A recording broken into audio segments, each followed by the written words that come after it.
Hi friends, ఎలా ఉన్నారు? బాగున్నారు? నేను మీ మమ్మీకి ఎంకేఎస్ యూట్యూబ్ ఛానల్. ఈరోజు మనం కాకి లేడి నక్క కథ చెప్పుకుందాము. మగధ దేశంలోని మందారవతి అనే అడవిలో ఒక కాకి లేడి చాలా స్నేహంగా ఉండేవన్నమాట. అలా ఉండగా ఒక అడవిలోకి క్రొత్తగా ఒక నక్క వచ్చింది.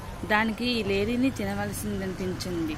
కానీ అది లేడీని చంపలేదు. లేడీ చచ్చిపోనట్లుగా చేసి పిదప తినవలేను. నక్క జిత్తులమాడి కదా, అందువలన లేడీతో స్నేహంగా నటించి దాని బలహీనత తెలుసుకొని చావు దెబ్బ తీయటానికి నిర్ణయించుకుందన్నమాట. ఆ కారణముగా అది లేడీతో సాఖ్యము ప్రారంభించినది. నక్క లేడీ వద్దకు చేరి తాను అనాథనము అడవిలో ఒంటరిగా బ్రతుకుతా కష్టముగా నున్నదని తనతో స్నేహము చేయవలేను అని కోరినదనమాట.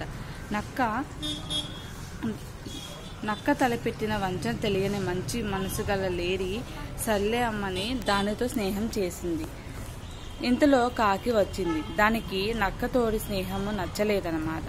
అప్పుడు అందుచే అది లేడీని చూసి, మిత్రమా, కొత్తగా వచ్చిన వారి మంచి చెడ్డలు పూర్తిగా తెలుసుకోకుండానే వారితో సవాసము చేస్తావా అని చెప్పి, మంచిది కాదు, ఇలా చేయకు అని సలహా ఇస్తుందన్నమాట.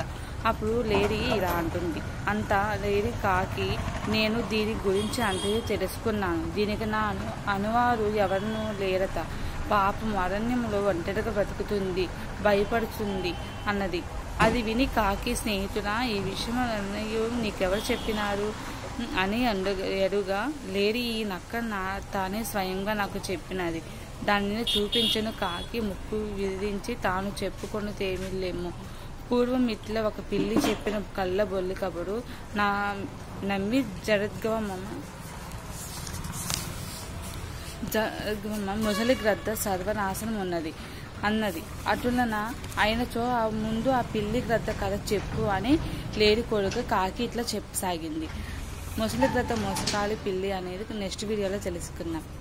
నచ్చితే లైక్ చేయండి, షేర్ చేయండి, సబ్స్క్రైబ్ చేయండి. బాయ్.